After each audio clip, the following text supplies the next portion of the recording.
गौशाला मामले पर सुप्रीम कोर्ट ने कहा कि दोनों पक्ष पूजा करेंगे। कई बार ऐसी स्थिति बनती है कि जुमा और बसंत पंचमी एक साथ पड़ती है।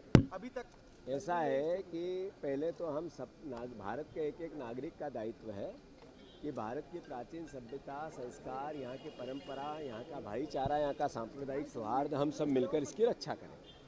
जो सुप्रीम कोर्ट ने निर्देश दिया है वो न्याय संगत है।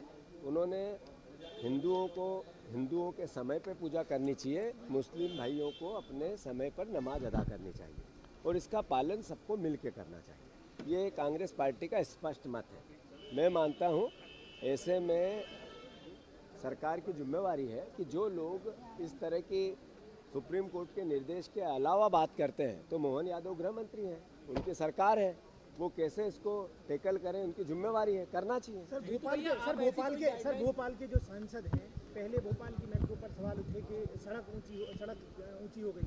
अब वो कह रहे हैं कि भोपाल के मेट्रो के जो प्रोजेक्ट है उसको एलिवेटेड के बजाय भूमिगत होना चाहिए, जो काम चल रहा है उसको रोक देना चाहिए। भोपाल के सांसद को इतनी समझ ही नहीं है कि कैसे डेवलपमेंट होने चाहिए, रोज अपना ही खुद का मत बदलते रहते हैं।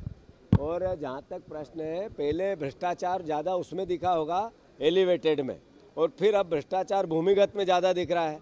तो जो हमारे बीजेपी के नेताओं को भ्रष्टाचार ज़्यादा मिलेगा वो योजना बनाएंगे। तो भैया कोई ऐसी गाइडलाइन जारी करेंगे कांग्रेस पार्टी के नेताओं के लिए ऐसे कार्यक्रमों में शामिल होना है कि नहीं होना है शामिल, और बयानों को लेकर मैंने अपनी लोगों की बढ़ जाती है। हमारा पार्टी के अंदर की बात टीवी पे बोलने की आवश्यकता नहीं है।